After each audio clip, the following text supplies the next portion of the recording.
The Nightmare Before Christmas. It's a film that's difficult to classify.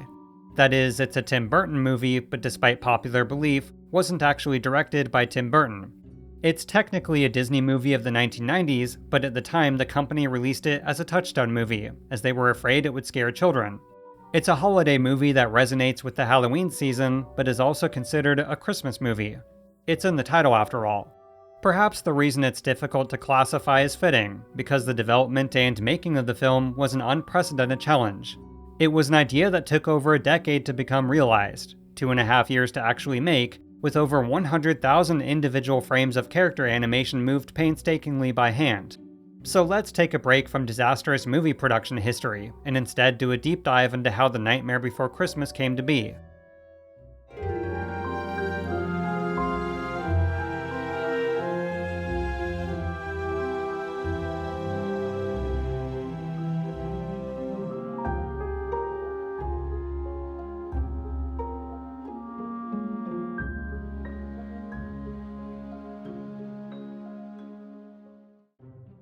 The story begins in 1979, with the 1-minute animated short film, Stalk of the Celery Monster. Let me explain. The director of this project was 21-year-old Timothy William Burton, who was studying character animation at the California Institute of the Arts, or CalArts. Prior to this, Tim Burton's experience with animation was crude at best, such as stop-motion films he made as a kid. He also directed live-action home movies with his friends, staving off boredom while growing up in the city of Burbank, California.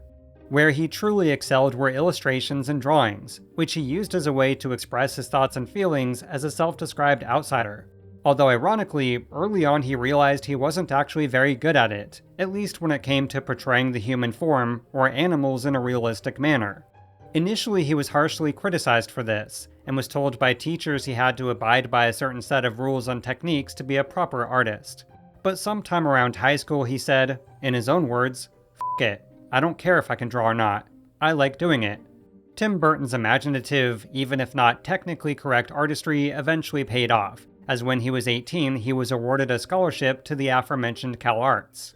Specifically, it was for a special Disney-funded animation program, which was taught by actual Disney artists and animators. Now, for some context, the intention of this program was to train future animators in what was referred to as the traditional Disney method. This was the Disney company's signature animation style, which encompassed all the techniques and philosophies laid down by Walt Disney himself. After Walt's passing in 1966, the Disney method was kept alive by his original team of animators, otherwise known as the 9 Old Men. However, in the 70s, these Disney legends began to retire and pass away, so outside of a handful of those who were taught this method, it was at risk of becoming a dying art form. So the CalArts animation program was founded in 1975 as a way to pass down this artistic style to a new generation, who were then given a chance to come work for Disney. But getting back to Stalk of the Celery Monster, this was conceived after 3 years of attending the school, and was to be his last attempt at animation while he was there. The reason had to do with him losing his scholarship due to an administrative error, which forced him to rely on student loans.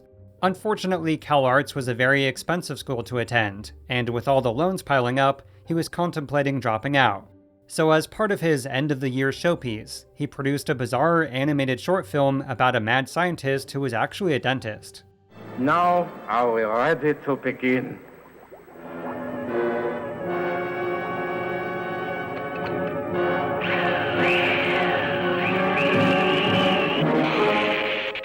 Stalk of the Celery Monster was incredibly popular among his peers, with an approach to animation that hadn't really been seen before. The Disney Review Board was impressed as well, whose task was to choose a handful of students at the end of each year to come work for Disney. In Burton's own words, Stalk of the Celery Monster, it was stupid, but I got picked. It was a lean year, and I was lucky, because they really wanted people. Now for a bit more context on why Disney was so desperate, its animated feature film department was in a major slump. It tied back to the passing of Walt Disney in 1966, as in the years since, there was a resistance to doing anything new or innovative with the medium. They simply stuck with doing what had always worked for them in the past, as the mantra at the time was, how would Walt Disney do it? Or what would Walt Disney do? So despite the immense talent of the studio, this led to a perpetual cycle of using the same narrative techniques and artistic direction over and over. Though still profitable and well-reviewed, with each new Disney animated feature film, interest waned, especially among adults and teenagers. Disney had also recently lost quite a few rising animators to Don Bluth, who had become fed up with this lack of ambition and took them to start up his own animation studio. So the hiring of Tim Burton was part of a larger initiative to establish a new generation of Disney artists, with the intent to shake things up. Or at least, that was the intention. Hi, Tim. This is Tim Burton. Another one of our people here.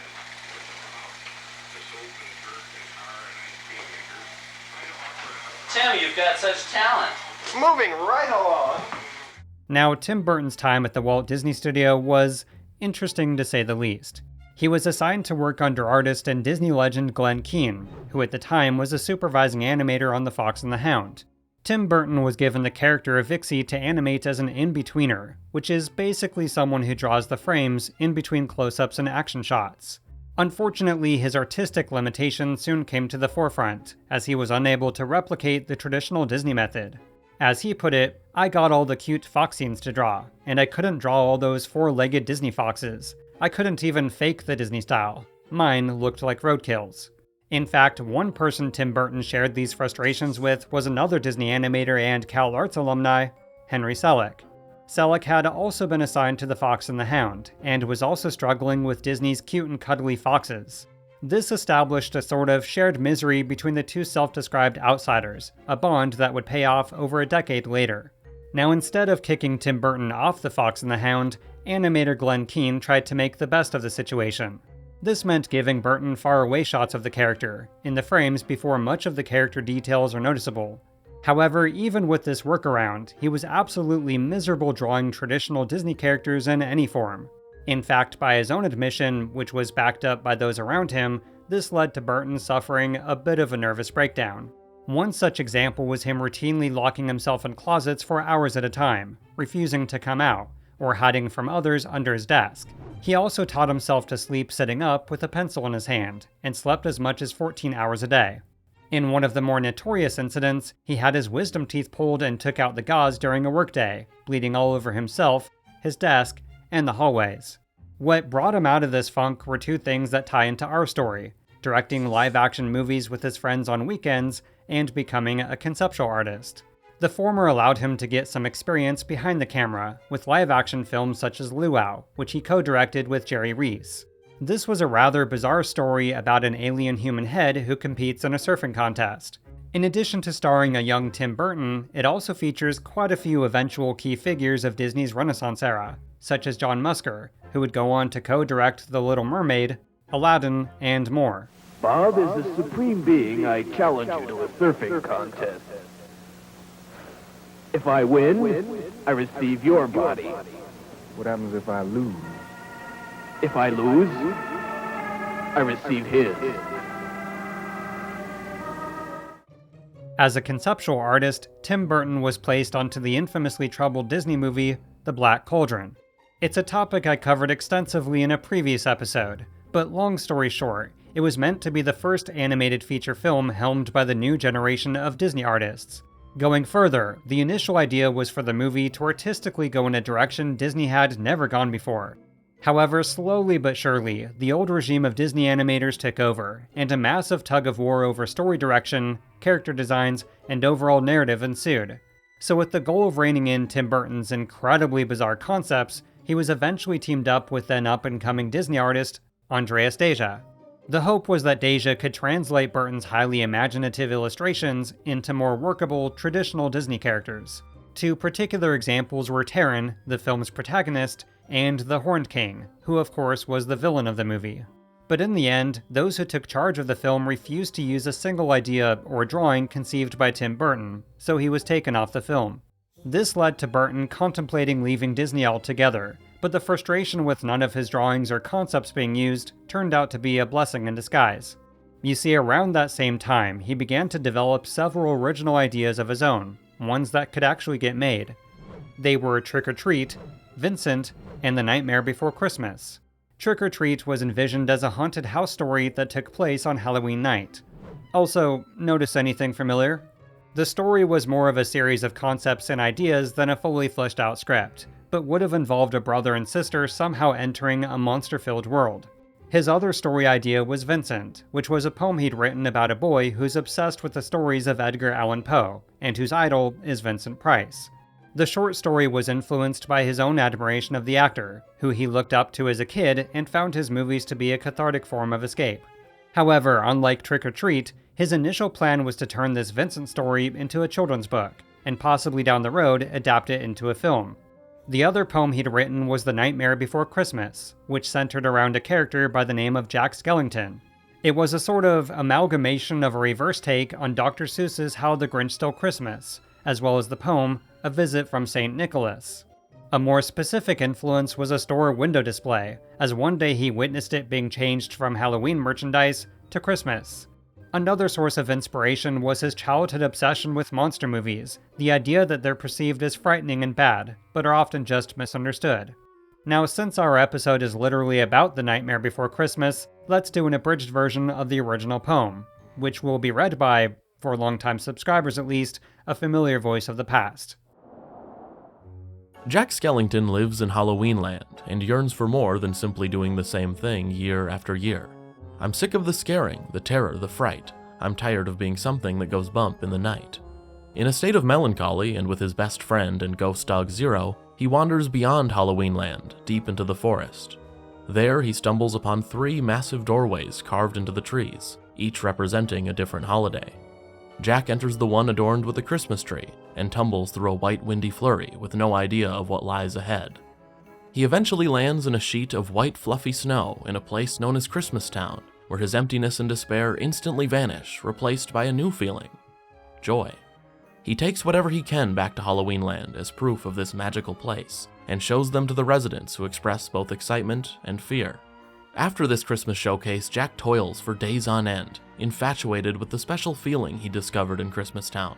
Why is it they get to spread laughter and cheer, while we stalk the graveyard, spreading panic and fear? Well, I could be Santa, and I could spread cheer. Why does he get to do it year after year? So, over in Christmastown, Santa Claus is suddenly captured by 3 strange creatures in disguises, yelling trick or treat as they shove Old St. Nick into a sack. Back in Halloween Town, or Halloween Land per the original poem, Santa is delivered to Jack with the whole town in attendance. My dear Mr. Claus, I think it's a crime that you've got to be Santa all of the time. But now I will give presents and I will spread cheer. We're changing places. I'm Santa this year. So Jack and all the residents of Halloween Land built what they considered to be toys, but were in reality a collection of macabre, spooky artifacts. A coffin sleigh was then assembled, and with light provided by his ghost dog Zero, Jack began making his way to Christmastown. There, he giddily delivers all of his frightful and grisly presents, which of course immediately wreak havoc on the unsuspecting residents. Jack, far too filled with the Christmas spirit, fails to notice the screams of terror, and even when bullets and missiles are fired at him, Jack mistakes them as fireworks. Suddenly, Jack and his sleigh are hit, and as he plummets to the ground, he yells, "Merry Christmas to all, and to all a good night."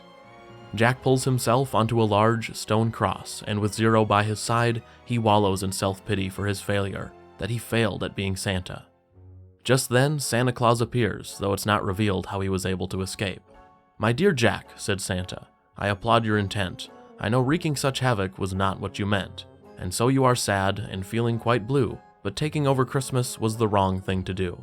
Santa forgives Jack and tells him Halloween Land is where he belongs, and Old St. Nick sets out into the night to fix Christmas. The poem ends rather bittersweet with, "Back home Jack was sad, but then like a dream, Santa brought Christmas to the land of Halloween." Now, for quite some time, Tim Burton's Nightmare Before Christmas poem would remain just that, a poem. This is because Tim Burton had a habit of developing projects sporadically, more so based off his random sketches than fully fleshed out concepts. So as The Nightmare Before Christmas lay in wait, he focused on the aforementioned Trick or Treat. Tim and I have been working on developing some live action as well as animation projects at Disney. We've developed this guy for a Halloween-oriented project, which Tim designed the characters for and conceptualized. The process continues that way. I'll do a drawing, something like this, and then Rick will do a sculpture, and then from there it would be built into a live set. The plan was for Trick or Treat to be Disney's first ever stop-motion animated feature, but why Tim Burton was even given a chance to develop it requires some backtracking. You see, growing up on monster movies such as King Kong, stop-motion always held a special place in his heart. He also had a high regard for Ray Harryhausen's stop-motion work, especially on movies such as Jason and the Argonauts, as well as The Seventh Voyage of Sinbad. The Rankin Bass claymation TV specials were another influence, and he thought Trick or Treat could be a reflection of these, albeit Halloween instead of Christmas. For him, the allure of stop-motion was the beauty and challenge of giving life to something three-dimensional, an object with real attributes that would otherwise be lifeless. But just as Tim Burton began to flesh out Trick or Treat, he was approached with an unexpected offer. It turns out a short time after his departure from the Black Cauldron, Tim Burton's drawings caught the attention of Disney's head of creative development, Tom Wilhite. Wilhite agreed with the others that Burton's artwork wasn't very Disney, but he was drawn to his distinctive illustrations and out-of-the-box story ideas. So he approached Tim Burton with an offer, where he would secure $60,000 to produce one of his ideas into a stop-motion animated film. However, Trick or Treat was deemed to be too ambitious, both as the company's first venture into stop-motion and as Burton's directorial debut. Instead, Tom Wilhite suggested he make his other short story first, Vincent. Though originally envisioned as just a children's book, the idea was to adapt Vincent as a sort of experiment in preparation for the much more complex Trick or Treat. For Vincent's stop-motion figures, Tim Burton enlisted Disney artist Rick Heinrichs, another CalArts alumni, who would sculpt all of the maquettes. He would also serve as a producer and set designer, paving the way for their future collaboration on the eventual Nightmare Before Christmas. With the Hollywood connections of Tom Wilhite, Burton was also able to enlist his childhood hero as the film's narrator, Vincent Price himself. Vincent Malloy is 7 years old. He's always polite and does what he's told. For a boy his age, he's considerate and nice. But he wants to be just like Vincent Price. Tim Burton's Vincent was a bit of an oddity upon release, or rather when it wasn't released. You see, Disney was very pleased with the end result, attaching it to the teen drama Tex in a Los Angeles theater. They even submitted the short to a handful of film festivals, where it won 2 awards in Chicago and 1 in France. Beyond that, Disney didn't really know what to do with it, as it was far too dark to attach to any Disney animated films. So almost as soon as it was finished, it was shoved right into the Disney vault, where it would stay for a very, very long time. Although, interestingly, the film did feature a number of early prototypes for Nightmare Before Christmas characters. Now, for one reason or another, development also stopped for Trick or Treat, possibly due to Disney not knowing what to do with that one either. Instead, it was after Vincent in 1982 that Burton began to further develop The Nightmare Before Christmas. Rick Heinrichs produced the very first maquettes of the characters, which would see surprisingly few alterations from this initial sculpting. Burton, on the other hand, fleshed out additional characters, and illustrated rough storyboards based off sequences of his original poem. Much like Vincent in Trick or Treat, The Nightmare Before Christmas was envisioned as a stop-motion animated film, possibly a TV special. Once again, the Rankin Bass Christmas movies were a major influence, along with the lesser-known Rankin Bass film, Mad Monster Party. Tim Burton was also adamant that the film be narrated by Vincent Price, like an expanded version of his original short.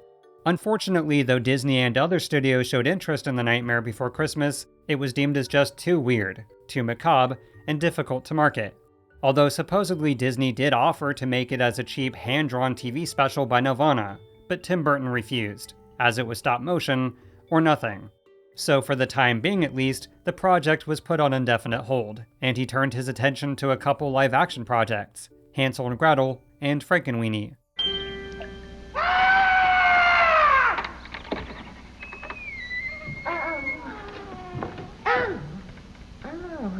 My, an apple pie. Who could these 2 little budgies be? Have they come to stay with me? Hello, hello, hello. Oh, come in, dearies, come in. We don't want you standing outside in the cold doorstep now, do we? Hansel and Gretel was basically a Japanese-inspired iteration of the Grimm's fairy tale, in the form of a TV movie for the Disney Channel. This one came and went without much fanfare, as the movie only aired once on Halloween at 10:30 p.m., and was never made available in home video. Hansel and Gretel was neither a success or a failure, as it was simply a program for a cable TV network in desperate need of original content. Frankenweenie, on the other hand, would prove much more noteworthy, as it set in motion Tim Burton's skyrocketing career, his departure from Disney, and ultimately, The Nightmare Before Christmas. This was a modernized retelling of James Whale's Frankenstein, about a young Victor Frankenstein. In this version, his dog Sparky is hit by a car, and as you can probably guess, is killed on impact. But Victor learns about a way to possibly revive Sparky, and is able to bring him back to life in a very Frankensteinian way. Victor tries to keep Sparky hidden, but the dog eventually breaks out and causes panic and fear among his neighbors, who believe him to be a monster. The film culminates with the town residents driving out Sparky to a castle-like miniature golf course, where Victor and his dog try to hide out. The castle is accidentally set on fire, and as it begins to be engulfed in flames, Sparky sacrifices himself to save Victor. When the town residents realize they misjudged the situation, they unite to give him life once again. Now, it's important to stress that Frankenweenie was made with the intention to be shown in theaters, alongside the 1984 re-release of Disney's Pinocchio. The movie was produced by another Tim Burton fan within the Disney company named Julie Hickson, who was able to acquire a budget of $1 million. It was also the first time Tim Burton worked with professional actors, as the movie starred Daniel Stern, Shelley Duvall, and Barrett Oliver. Unfortunately, when the film was submitted to the MPAA, it was given a PG rating, which meant that Disney was unable to attach it to the G-rated Pinocchio. Tim Burton inquired as to whether it was any particular scene or shot that led to the decision, or if he could remove anything to obtain a G rating. But the MPAA simply replied that there was not. It was the tone of the movie. Because, you know, nothing in Pinocchio is scarring to children or terrifying at all. Mama!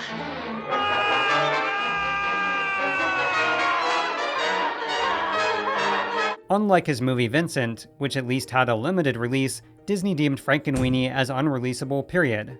This lack of any distribution at all was the final straw for both Disney and Tim Burton.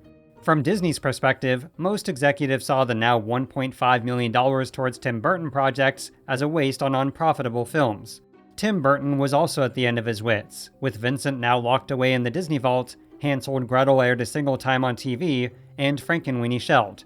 So Tim Burton and Disney parted ways, and with it, the chances for The Nightmare Before Christmas ever being realized. At least, this would have been the case, if not for Pee Wee Herman. Okay, this right here is my little electronic dog Speck, and here's how he says hello. Shut up! Okay, get back in the bag. Okay. You see, in the early 1980s, the character known as Pee Wee Herman, aka Paul Reubens, was on his way to becoming a household name. This largely stemmed from his massively popular Pee Wee Herman stage show, which led to a successful HBO special and a handful of appearances on The David Letterman Show. To capitalize on the character's newfound fame, Paul Reubens was hired by Warner Brothers to write and star in a feature-length Pee Wee Herman movie. But he also had to find someone to direct his movie, somebody with a flair for eccentric visuals, who could also relate to Reubens' unconventional sense of humor. Now, just how Paul Reubens discovered Tim Burton is a pretty long-winded story, but the short version has to do with actress Shelley Duvall. You see, Paul Reubens went to a party one day and got into a conversation with actress Meredith Burrell. He told her of his dilemma, and the actress mentioned that she had recently appeared in an episode of Shelley Duvall's Fairy Tale Theater. Evidently, Shelley Duvall was raving about a director she had just worked with, on a little film called Frankenweenie. Since Paul Reubens himself had appeared in Fairy Tale Theater earlier that year, he knew Shelley Duvall well enough to give her a call. Shelley Duvall told him Tim Burton would be a fantastic director for his Pee Wee Herman film, so a screening was arranged of Frankenweenie. Within 30 seconds, Paul Reubens knew who he wanted as his director, so the film was also screened for Warner Brothers. As fate would have it, an acquaintance of Burton named Bonnie Lee just so happened to be an executive at Warner Brothers, and vouched for him as a filmmaker. That was all it took, and Tim Burton was officially signed on as the director of Pee Wee Herman's first feature-length film. The movie was given a budget of $7 million, and as tempting as it is to dive even further into the movie's making, it's not relevant to our story here. One exception, however, was who they chose as the film's composer, Danny Elfman. Danny Elfman was the lead singer and songwriter for the band Oingo Boingo, which both Tim Burton and Paul Reubens were massive fans of. But initially Danny Elfman was reluctant to accept the gig, as he had never composed an orchestral score for a feature film before. Eventually, he was convinced to say yes, which, unbeknownst to them, set in motion another series of events that would ultimately lead to The Nightmare Before Christmas. That's the first sentence of the review. Pee-wee's Big Adventure isn't just the funniest movie of the year, it's one of the funniest movies ever! Pee-wee's Big Adventure was released into theaters in August of 1985, and its reception was on two ends of the extreme. On the one hand, plenty of critics enjoyed its wacky plot, eccentric score, Looney Tunes-esque absurdity, and Tim Burton's unique visual flair. On the other hand, just as many felt the movie was more or less unbearable, torturous, an affront to comedy, and just overall unpleasant. However, when it came to its box office, the movie was a hit, and grossed a surprising $40 million against its $7 million budget. Ironically, Pee-wee's Big Adventure released into theaters only 2 weeks after Disney's The Black Cauldron, the movie Tim Burton was fired off of. The Black Cauldron debuted at number 4 at the box office, and was out of the top 10 within 2 weeks. Pee-wee's Big Adventure, on the other hand, rose to number 3 at the box office, where it stayed for 6 weeks, and was within the top 10 for 2.5 months. After Tim Burton's feature film debut, he was sent a number of scripts from big studios to direct, but they were more or less copycats of Pee-wee. Either that, or they were straight-up stinkers, such as Warner Brothers' talking horse movie, Hot to Trot. So until something else came along, he directed one episode of Alfred Hitchcock Presents, as well as an episode of Shelley Duvall's Fairy Tale Theater, possibly as a thank you for recommending him for his feature film debut. Then in 1987, a feature film script finally came along he did have an interest in pursuing. Beetlejuice. Once again, the production of Beetlejuice isn't really relevant to our story here, although it did allow Tim Burton to revel in the use of stop motion and other bizarre imagery. There's also a quick shot in the film with an homage to his Jack Skellington character, as The Nightmare Before Christmas was still on Tim Burton's mind. When Beetlejuice made its way into theaters in March of 1988, though some critics complained it was style over substance, it was another surprising box office hit. With the similar success of Pee-wee's Big Adventure, it officially gave Tim Burton the status of bankable Hollywood director. It also gave Warner Brothers confidence to hire him as the director of a little movie called Batman, which was much more alluring than Hot to Trot. Holy Hollywood premiere. It's the LA opening of Batman the movie. Maybe the almost full moon Monday night made the thousands of fans waiting outside the Westwood Theater batty. Some staked out choice viewing spots days earlier just to see the Bat stars come out. If there was any doubt about Tim Burton's talent as a visionary director, Batman extinguished it. Although some criticized the movie for its weak narrative, it was the highest-grossing film of 1989 in the US, and at that point, the 5th highest-grossing film of all time. It also brought even more attention to the talents of composer Danny Elfman, whose Batman theme became an instant hit. The movie was such a massive success that Warner Brothers practically begged Tim Burton to do a sequel, to which he said no. He was simply not interested in just doing more of the same thing, and was also dissatisfied with the scripts he was given thus far. He'd also been unhappy with the lack of creative control on the first entry, believing studio mandates and interference led to a movie that was, in his words, mainly boring. So instead of a Batman sequel, Tim Burton decided to have another go at his Nightmare Before Christmas project. However, this time, he had a sneaking suspicion that his original poem, the concept and all of the characters, legally belonged to someone else. The Mouse. This was due to a contract he remembered signing way back in the 70s, whereby anything he came up with at Disney was the property of Disney. So Tim Burton had his agent quietly begin to see if the mouse did in fact own The Nightmare Before Christmas. In the meantime, Burton decided to direct Edward Scissorhands, a much more personal and smaller scale movie than his most recent projects. The film was based on a drawing he'd done as a child, a man with scissors in place of hands, a character who wants to touch and communicate, but can't. He also teamed up with novelist Caroline Thompson, a collaboration that established another integral aspect of The Nightmare Before Christmas. It's a fable, is what it is. A fable is a story that people don't necessarily believe, but that they understand. You understand what it's about, because what it's about is a feeling like you don't belong, and feeling like you want to belong, and feeling like you're trying to belong. Flash forward to the release of Edward Scissorhands, which was another hit for the rising director, both in terms of its reception and box office. The movie further solidified Tim Burton as one of the most bankable directors in Hollywood, one that Disney was dying to have back. You see, it turns out Disney did in fact own The Nightmare Before Christmas, both the story and his characters. However, with Tim Burton's superstar status in Hollywood, now Disney was incredibly eager to make the film. For context, 1990 Disney was a very new Disney, which was the result of a drastic change in leadership, with Michael Eisner taking charge as CEO and Frank Wells as president. The change occurred in 1984, which coincidentally was the very same year Tim Burton had left, but is also when the company began to implement a series of initiatives with its new leaders. For instance, the parks were evolving to include trendy and mainstream entertainment, such as Captain EO starring Michael Jackson and George Lucas's Star Wars-based ride, Star Tours. There was also, of course, the opening of Disney MGM Studios, which was an entire theme park centered around the magic of the movies. When it came to Disney's animated feature film department, it was now under the leadership of Jeffrey Katzenberg. He was determined to remove the increasingly stagnant reputation of their films and return animation to its former glory. So in 1986, Disney produced the first, let's call them precursors to the Disney Renaissance era, with The Great Mouse Detective and Oliver and Company 2 years later. After that came the monumental hit which officially began the Disney Renaissance era, The Little Mermaid.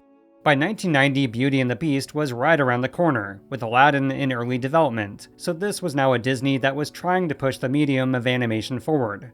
For The Nightmare Before Christmas, Tim Burton was once again adamant of it being made entirely using stop motion, but this time Disney was more than willing. Tim actually is a graduate of California Institute of the Arts, which was a college that was founded by Walt Disney. Tim graduated from that and then went into the Disney animation department. In fact, it's while he was at Disney 10 years ago that he wrote the story and created the story and many of the characters for Nightmare. Sort of a long history, 10 years in the making. Before going further, it's important to mention that by this point, stop motion was an incredibly niche market, with the rise of CGI slowly but surely taking its place. True, quite a large number of films in the 1980s utilized stop motion for visual effects, such as The Empire Strikes Back, Dragon Slayer, RoboCop, and even The Terminator.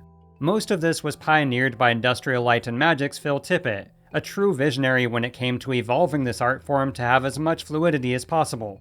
But just as The Nightmare Before Christmas's production was gearing up, another film made stop motion effects go virtually extinct overnight: Jurassic Park. You see, initially the plan was to showcase wide shots of the moving dinosaurs using Phil Tippett's Go Motion, which was an advanced form of stop motion to include motion blur. However, after viewing a CGI test sequence, director Steven Spielberg decided to replace the stop motion with this new artistic medium, and the rest of the entertainment industry would soon follow. Now obviously this applies to special effects, but as far as movies and TV specials made entirely using stop motion, by the 1990s these were also fading away. Gingerbread children. Oh, merciful heaven! Gingerbread children! And then she feasts. She feasts? The witch feasts on gingerbread. No, don't say any more. We must find our children. Within the US, the first stop-motion animated feature had actually been made in 1954, with Hansel and Gretel, an opera fantasy. The rest were almost exclusively the products of Arthur Rankin and Jules Bass, such as their holiday TV specials, The Ballad of Smokey the Bear, and Mad Monster Party. 1985 was the last of these stop-motion films, with The Life and Adventures of Santa Claus. That same year was also the last feature-length stop-motion animated film in the US period, with The Adventures of Mark Twain, which was by and large a flop.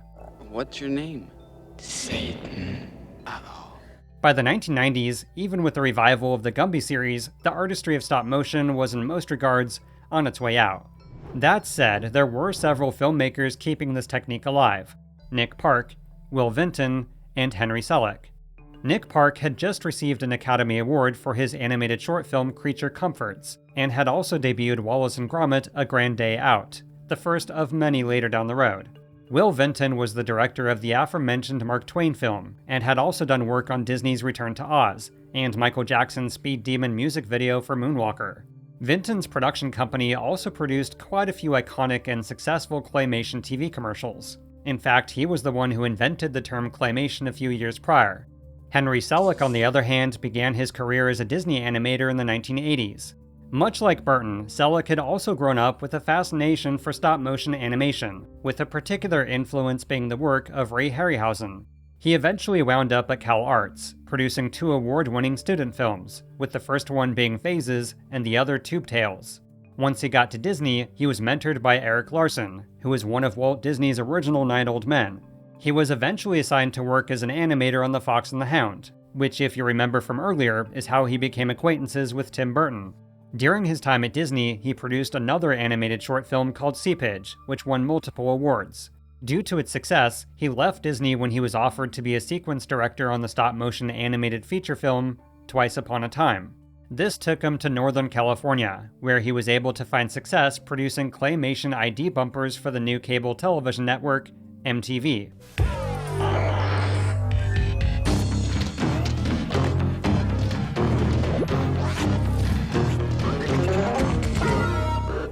In addition to the numerous bumpers he did for MTV, Henry Selick also directed quite a few commercials for Pillsbury, or more specifically the ones featuring their mascot, the Pillsbury Doughboy. Ritzbits was another, such as the iconic commercial where the crackers slide down a mountain made of peanut butter. The other commercial was the one where they fly to the moon in search of cheese, both of which utilize stop motion for its animation style. But it was after creating a television pilot called Slow Bob in the Lower Dimensions that Henry Selick's life would change forever. You see, the pilot was very well received and was going to be produced into a series, but then he received a phone call from Rick Heinrichs. Again, if you remember from earlier, Rick Heinrichs had worked alongside Tim Burton on Vincent, as well as the initial attempt of The Nightmare Before Christmas. From that point on, his collaborations continued with Tim Burton on most of his films, and he was once again on board for The Nightmare Before Christmas. However, right around the time the project was revived at Disney, Warner Bros. Finally convinced Tim Burton to direct a sequel to Batman. They essentially offered him absolute creative control from start to finish, to basically make whatever he wanted as opposed to a typical sequel. But there was just one problem. There was no way Tim Burton could direct both The Nightmare Before Christmas and Batman Returns at the same time. So Rick Heinrich suggested that he hire someone else to direct the stop-motion animated film, Henry Selick. When they were both at Disney, it turns out Tim Burton had actually shown Selick his original poem, as well as Rick Heinrich's maquettes and storyboards. Even back then, Selick had shown interest in the project, so in a way, this would be coming full circle. He also had invaluable connections to those in the stop-motion industry, which would make assembling a crew that much easier. So in early 1991, Henry Selick was officially asked to be the director of The Nightmare Before Christmas, to which he said yes. Now, this came with a bit of an asterisk, as it was still by and large going to be a Tim Burton film. From the story, the characters, aesthetics, and production design, Selick's job was to bring his vision to life. In fact, Tim Burton planned on keeping so much creative control that he contemplated making Henry Selick the film's animation director instead. But ultimately, Burton felt confident Selick would stay true to his vision, and decided to relinquish the title of director. Tim very much developed the story. The concept is his, the main characters, the tone, the look. For the movie script, initially Tim Burton hired Beetlejuice screenwriter Michael McDowell. However, according to Burton, this just didn't work out, although Henry Selick was interviewed saying the writer had fallen ill and couldn't pull through. Regardless of the true situation, Tim Burton decided to go about the narrative in a very unconventional way, with composer Danny Elfman. First, the decision was made to make The Nightmare Before Christmas into a musical, harkening back to the Rankin Bass monster musical, Mad Monster Party. However, unlike Mad Monster Party, they wanted all of the music to sound timeless, as if it came from any era in time. They were also determined to avoid having it sound like a Disney musical, or a Broadway musical, or really any traditional musical. So with Tim Burton's original poem used as the foundation, they crafted songs based on the story beats within, without an actual script. The style of the music sort of grew from the story. I mean, so I don't know, we didn't start out going it should be this or that. It sort of grew from the images in the story and took on a life of its own. Basically, we didn't really have a script, and there was the storyline that Tim had from years earlier. And so we were running out of time, and I just said, well, I'll just start writing some of the songs based on what we talked about. And I started, and he'd come over and he'd listen to it. And then I said, let's just talk about the next section of the movie. And we'd talk about it and tell me, oh, and he does this and that. And I said, great, great. And as soon as he left, I'd immediately go and start writing that next song that got us through the next period. And we really did it just like that, one song at a time. Virtually every musical number was based on a specific plot point in the poem, which in turn shaped additional characters and plot points in their adaptation. For instance, the kidnapping of Santa Claus in the original poem is pretty vague, both in terms of why and who actually does it. So Lock, Shock, and Barrel, as well as their Kidnap the Santa Claus song, was an expansion of the poem, as was the character of Oogie Boogie, who became the film's antagonist. As Tim Burton and Danny Elfman were fleshing out the story and songs, Henry Selick began to work on a series of tests. These were done with the assistance of Eric Layton, who was one of the first of the crew hired as the film's animation supervisor. The tests were to ensure that Jack Skellington could work as a stop-motion character, as his skeleton structure and scrawny ligaments posed a bit of a challenge. They initially began with basic wire armatures, but to give Jack more lifelike movement, they ultimately chose to go with machined armatures instead. They also put together a series of short sequences, as a way to convince Disney this ambitious animated film could actually work. One particular complexity was how to give Jack's dog Zero a ghost-like transparency. Initially they thought about simply having the character traditionally hand-drawn, but this was scrapped in favor of keeping him as a stop-motion character. So in order to achieve the desired effect, they filmed all of Zero's shots alongside Jack in a separate black set. This was then reflected back into Jack's scenes in camera using a beam splitter, essentially the Pepper's Ghost effect of Disney's Haunted Mansion, although sometimes he was optically printed in. There were also tests to see all the ways they could manipulate lighting, as there was a very specific tone they wanted to convey. In addition to these rudimentary experiments, Henry Selick put together a much more complex proof-of-concept test, as a way to officially secure the film's budget from Disney. Oh, Zero, my only friend. How can I even show my face in this world or any other world ever again? Thinking of me, Mr. Skellington? Now don't act so surprised. Ultimately, the test proved to be a success, and Disney approved a budget of $18 million. Now, since most of the industry's stop-motion work was being done in the Bay Area, a 40,000 square foot warehouse was purchased in San Francisco. This was given the name of Skellington Productions, and was purchased by Disney, so that if The Nightmare Before Christmas was a success, other films could be made there as well. Also, it's important to keep in mind that because of Tim Burton's status in Hollywood, Disney was willing to bend over backwards to get the film made. He had a sort of Godfather-like presence over every aspect from start to finish, with absolute creative control. This gave Henry Selick a shield from Disney's notoriously controlling studio execs, especially since they were shooting almost 400 miles away from Disney headquarters. Although they did send down Disney creative executive Kathleen Gavins, who was a co-producer of the film and in charge of the movie's budget. Even so, the situation gave Henry Selick the freedom to hire whoever he thought right for the job, and picked from the best of the best in the field. The goal was simple, even if incredibly bold: bring together the absolute top talents in the industry, and produce the best stop-motion animated feature film ever made. Remember, the last stop-motion feature in the US was in 1985, so this was going to be the first in almost a decade. No pressure. By July of 1991, the crew had moved into Skellington Productions, with filming scheduled to begin 3 months later that October. However, even at this point, there was still no actual script, and Tim Burton and Danny Elfman were still writing the songs. But the songs they did have accounted for most of the locations and characters, so Henry Selick and his team began to fabricate the puppets, sets, and props. Now, since this can all come across as a little bit abstract, let's go through the process of how this aspect of the film came together. This movie will have approximately 60 individual characters. We will make as many as 3 to 4 duplicates of many of those characters. So the total number of puppets of this film is closer to 200. The characters themselves were imagined by Tim Burton, who was intimately involved with the art department to finalize their design.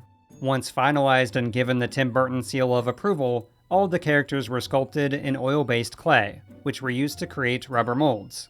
A unique armature was made for each of these characters, which used ball joints and hinges to create movement. These armatures were then laid into the rubber molds, which were then injected with a liquid latex foam material and baked inside of an oven. Once finished, the figures then went through a puppet fabrication process to add details, clothes, hair, etc. Fun fact, one of the paints used for the puppets was called SC89, the best for flexible skin on foam latex. However, this was also one of the most toxic paints in the world, so special precautions had to be taken to avoid, being poisoned. By far the most complex of these puppets was the Oogie Boogie bug suit, which was comprised of over 3,000 individual bugs. When it came to the environments, the filmmakers went for a look that was reminiscent of artists like Ronald Searle and Edward Gorey. Specifically, it was their use of elaborate textures using pen and ink, which gave the appearance of a living illustration.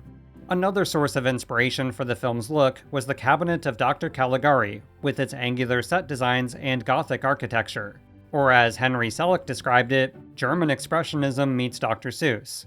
By order of Tim Burton, Halloween Town was also to be restricted to just 3 colors: orange, black, and white. This was carried out by the film's visual consultant Rick Heinrichs, who was integral to achieving the film's overall look. So illustrations were made of the sets, and these were used to create 2D scale models, which were then used to make 3-dimensional mock-ups. The mock-ups were 4 times smaller than the eventual sets, which gave the model makers a chance to fine-tune the design. It also gave the camera crew and animators a chance to work out how angles would be shot, and determine just how much of the set had to actually be built. A number of these pieces are under 2 feet, specifically so that an animator can reach. And where there isn't a 2-foot reach, we sometimes build in trap doors so that they can physically open up a section of the stage, come up, do the animation, close the trap door, and disappear. To give the full-scale sets the aforementioned living illustration look, they were smothered in plaster and run over with a homemade styling comb. This gave the set pieces a cross-hatching texture, which ultimately became the movie's signature look. Now, before we discuss the actual filming of The Nightmare Before Christmas, we have to jump to the progress of the script. Or lack thereof. You see, even by October 1st, when filming was set to begin, there was still no actual screenplay. They did have the songs and a general outline of the story, but there were no descriptions of scenes, or even the dialogue that took place between the songs. So, in the meantime, Henry Selick decided to animate the songs that were completed, beginning with What's This?, where Jack Skellington sings in Christmastown. This was in case Disney requested to see footage of the first few weeks of filming, which would be of this nice, bright and happy Christmastown, versus the much more grim setting of the rest of the movie. That said, they still needed someone to write an actual script. This is when Caroline Thompson came into the picture, who, if you remember from earlier, had also written Edward Scissorhands. At the time, she was Danny Elfman's girlfriend, and he was also living with her while his house was being renovated. In fact, all the songs for the film were written and composed in Thompson's house, with her hoping the whole time to be asked to write the script. Although it is worth mentioning that when it came to the previous screenwriter, she alleges he had a serious drug problem and, quote, snorted his celery, which is quite a departure from Selick and Burton's account. Either way, Caroline Thompson was eventually brought on board to write the screenplay, and to stitch all the songs together for a cohesive narrative. However, since all the lyrics within the songs covered most of the story beats already, her primary contribution was the character of Sally. At the time, Sally was more of a corpse bride-looking femme fatale, but Thompson inquired about changing her into a little matchstick girl type. She also imagined up everything with Dr. Finkelstein, Sally's relationship with Jack, and her rescue attempt of Santa in Oogie Boogie's lair. Now, because of the nature of animated films, the screenplay would see all kinds of revisions with the storyboarding process, which is where we'll continue. The storyboard is most useful in making the film before we actually spend money making the real film. It's kind of like a comic book version of the movie. Joe Rampt was the movie's story artist and storyboard supervisor, who was yet another CalArts alumni and former Disney animator. He would interpret the script and songs alongside director Henry Selick, which were then translated into fully fleshed out story sequences. These were revised over and over until absolutely set in stone, as unlike live-action films, every shot, angle, and line of dialogue had to be predetermined. The storyboards were then given to the animators, who would work out the character movements with the director down to the finest detail. As you can imagine, stop-motion animation is incredibly tedious, where the animator moves a puppet or object one frame at a time, with 24 frames in every second. To put this into perspective, it would take an average of 1 entire week to shoot 1 minute of finished film, and that's assuming everything went according to plan. But The Nightmare Before Christmas took this tediousness to a new level of complexity. You see, up until this point, the camera for practically every other stop-motion animated film was locked down, rarely ever moving through the scene. For The Nightmare Before Christmas, Henry Selick envisioned the film being shot like any other movie, with a near constantly moving camera. This required a new method of filming altogether, so the movie cinematographer Pete Kozaczyk devised a special camera rig. These computer-controlled cameras were given a start and end position, and each position of each frame was recorded.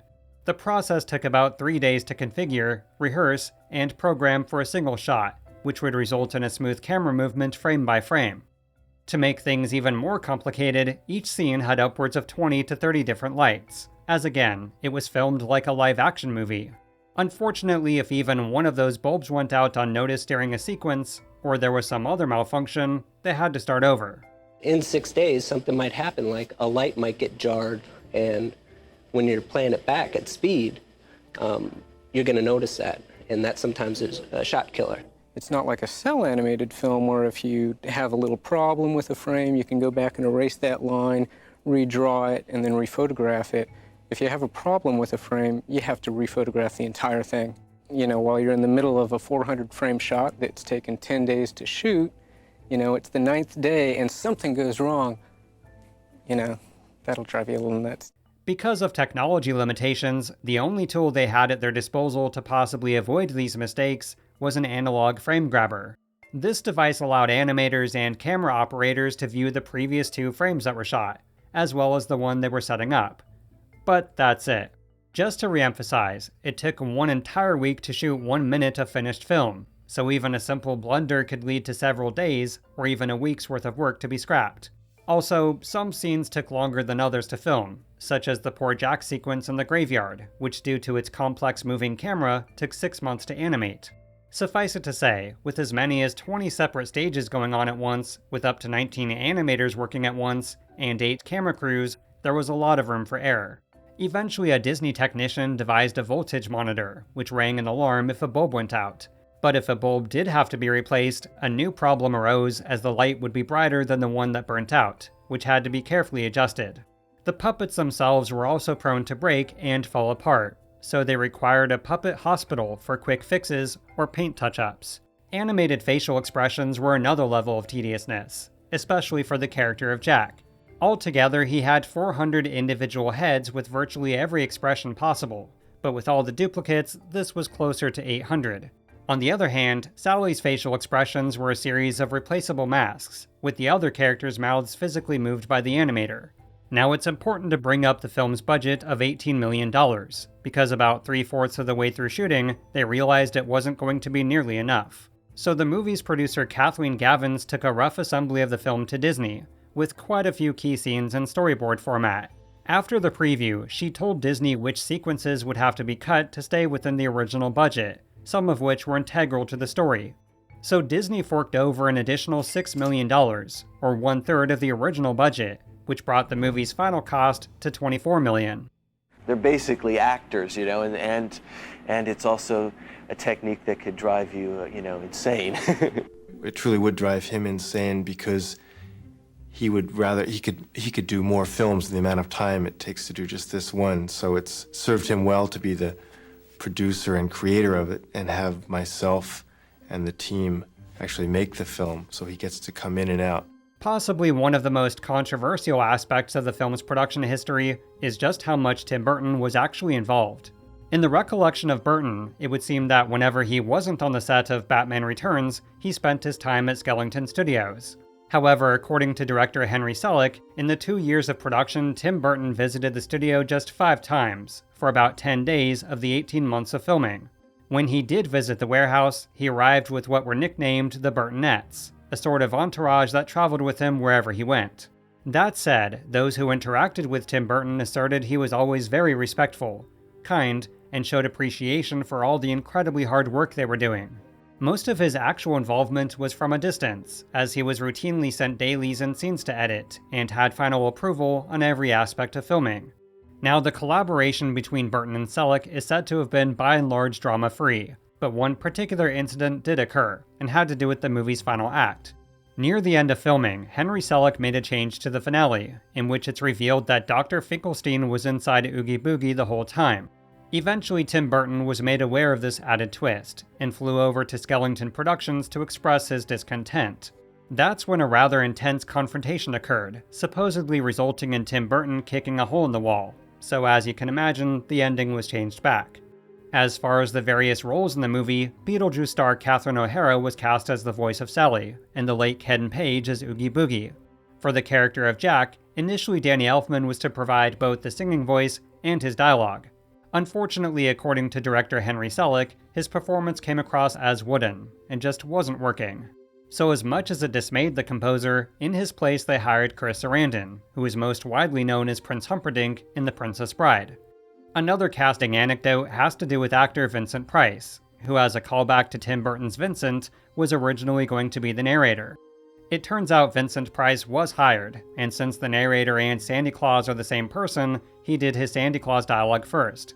Tragically, the actor's wife passed away during the recording process, and he was far too despondent to finish the rest of his part for the film. But let's flash forward to early 1993, when The Nightmare Before Christmas was about 6 months away from its release. From the beginning, Walt Disney established a tradition of innovation. From the world's first full-length animated feature, Snow White and the Seven Dwarfs, to the new photographic techniques introduced in 101 Dalmatians, the combination of animation and live action in Who Framed Roger Rabbit, and the dazzling use of computer technology in Beauty and the Beast. Now, Walt Disney Pictures is joining forces with Tim Burton, the creative genius behind Batman, Beetlejuice, and Edward Scissorhands, to bring you one of the most extraordinary and exciting motion pictures of our time, The Nightmare Before Christmas, coming to theaters everywhere for the 1993 holiday season from Walt Disney Pictures. At first, Disney was ramping up a substantial marketing campaign aimed at kids, with the anticipation of releasing the movie as Disney's first ever stop-motion animated film. In preparation, Disney even gave Tim Burton's Frankenweenie an official release on VHS, nearly a decade after it was made. But then came its first, and especially disastrous test screening. I remember finishing the one kids preview they had, and the kids didn't understand it at all. It was unfinished. And they were expecting Aladdin or something, and they got this, and they were like, ugh. And so I hear a producer talking to executives say, well, clearly it's not for kids. And I did the press junket. Almost every interviewer said, so this movie's not for kids. Santa Claus gets tortured, is that correct? And I'm going, no. 3 days of like, no, you got it all wrong. Because of the negative reaction from kids, Disney decided to push the film towards older audiences, and drastically scaled back plans for merchandising. The company also decided to drop the word Disney from virtually all marketing, releasing it instead as a Touchstone picture. This was Disney's alternate film production label, which they used for more mature films or ones they wanted to distance a bit further from the Disney brand. There was also the last-minute decision to officially title the movie Tim Burton's The Nightmare Before Christmas. According to director Henry Selick, they'd already animated the title sequence using candy corn letters, which would have said Tim Burton Presents The Nightmare Before Christmas. At the time, Tim Burton asserted that the name change was Disney's idea, and was done as an effort to recontextualize the movie. In other words, Disney got a case of the cold feet when it came to associating the film as part of the Disney brand, and decided to instead market the film as a Tim Burton movie. That said, Henry Selick insisted that the name change was Tim Burton's idea, but also understood it was a better marketing technique to get people into the theater. Fast forward to October 29, 1993, when after nearly 2 solid years of grueling animation work, The Nightmare Before Christmas was released into theaters. Reviews for the film were glowing, with many praising its unique art direction and animation style, proving itself as a refreshing take on a holiday movie. The film even received an Oscar nomination for Best Visual Effects, but ultimately lost in favor of the groundbreaking CGI in Steven Spielberg's Jurassic Park. Now, despite some assertions, the movie was far from a box office flop. It earned a respectable $50 million against its $24 million budget, so neither a monumental success or a financial disappointment. What's curious is that while the film did have a successful home video release in 1994, The Nightmare Before Christmas then went into a bit of a slumber. Of course, the movie did have its fair share of fans, but merchandise and its presence in pop culture was virtually non-existent, and would remain so for a number of years. After its release, Henry Selick turned his attention elsewhere, and directed another stop-motion film for Disney, James and the Giant Peach. B-Mark. For James and the Giant Peach, director Selick guided an award-winning team of animators, illustrators, set designers, and camera operators on 22 sound stages over a 3-year production schedule, all working to push the artistic limits of stop-motion animation. Unfortunately, despite having a very positive critical reception, the movie wound up losing money, so Disney sold Skellington Productions in 1996. Henry Selick's career suffered another unfortunate setback with Monkey Bone, which, although visually impressive, was a massive box office and critical flop. But the artistry of stop motion was far from dead in the water, as just a few years later, Nick Park's Chicken Run took the animation world by storm. It proved stop motion was able to draw in big bucks, and also achieved the status of the highest-grossing stop-motion animated film of all time. Even Tim Burton took another stab at the medium, and this time as the movie's co-director, with The Corpse Bride.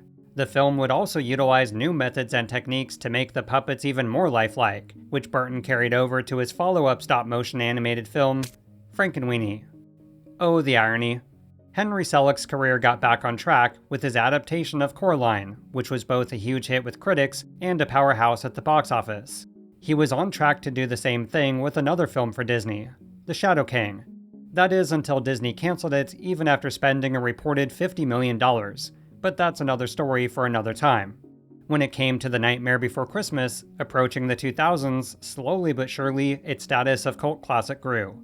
Some have attributed this to its prominence in Hot Topic stores, as there was a surge of Nightmare Before Christmas merchandise as the company began to expand. In 2001, Disney chose to capitalize on this growing trend with Haunted Mansion Holiday at Disneyland. To call this an overlay is a bit of an understatement, as the entire attraction was transformed, with Nightmare Before Christmas theming in virtually every corner. Perhaps the full acceptance of the movie's newfound popularity was in 2006, when the film was reissued into theaters. Not only was it converted into 3D, the first stop-motion animated film to do so, but it was officially released under the Walt Disney Pictures label. From that point on, the movie was no longer Touchstone Pictures Presents, but Walt Disney Pictures Presents. It only took over a decade. The Nightmare Before Christmas has since become a virtual money-printing merchandising machine for Disney, which is incredibly ironic given the film's history. So perhaps now more than ever, it's important to remember the hard work and talented individuals that brought it to life. It's also important to keep in mind that without Tim Burton's original story, the characters he imagined up, and his perseverance to get it made, there would be no Nightmare Before Christmas. So whether it's your favorite Halloween movie, Christmas movie, or year-round movie, hopefully you now have even more appreciation of its journey from a simple poem to holiday classic.